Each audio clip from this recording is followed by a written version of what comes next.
শারীরিক অবস্থা দেখে আমরা জানি খেলাটা কি। রাষ্ট্রপতির পদ থেকে পদত্যাগ করেছেন মোহাম্মদ শাহাবুদ্দিন। শুক্রবার বিকেলে সংসদ সচিবালয়ে জমা দেন পদত্যাগপত্র।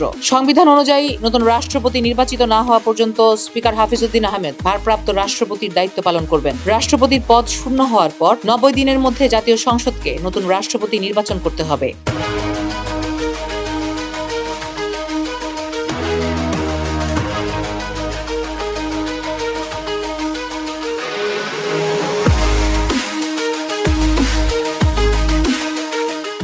2023 সালের 24 এপ্রিল দেশের 22তম রাষ্ট্রপতি হিসেবে দায়িত্ব নেন মোহাম্মদ শাহাবুদ্দিন। তার মেয়াদ শেষ হওয়ার কথা ছিল 2028 সালের এপ্রিলে। তার দায়িত্বকালেই ঘটেছে দেশের বড় বড় রাজনৈতিক পরিবর্তন, ছাত্র জনতার গণ অভ্যুত্থান, সরকার পরিবর্তন, অন্তর্বর্তী সরকারের দায়িত্ব গ্রহণ এবং ত্রয়োদশ জাতীয় সংসদ নির্বাচন। স্পিকারের উদ্দেশ্যে স্বাক্ষরিত পদত্যাগপত্রে রাষ্ট্রপতি উল্লেখ করেছেন, আমি গুরুতর অসুস্থ, হৃদরোগ, উচ্চ রক্তচাপ, ডায়াবেটিস ও কিডনি জটিলতায় ভুগছি। আমার হৃদযন্ত্রে বাইপাস সার্জারি হয়েছে। ইদানিং স্বাস্থ্য পরীক্ষায় অটোনমিক নিউরোপ্যাথি নামক রোগ শনাক্ত হয়েছে। এই রোগের কারণে আমি মাঝে মাঝে ক্ষণিক অচেতন হয়ে যাই। রোগসমূহের প্রাদুর্ভাবে শারীরিক ও মানসিক অসামর্থ্যতার কারণে রাষ্ট্রপতির মতো গুরুত্বপূর্ণ সাংবিধানিক পদের দায়িত্ব পালন করা আমার পক্ষে আর সম্ভব হয়ে উঠছে না। আমার দীর্ঘমেয়াদে চিকিৎসা প্রয়োজন। তিনি আরো লেখেন, এ অবস্থায় সংবিধানের 53 অনুচ্ছেদের বিধান অনুযায়ী আমি রাষ্ট্রপতির পদ থেকে পদত্যাগ করছি।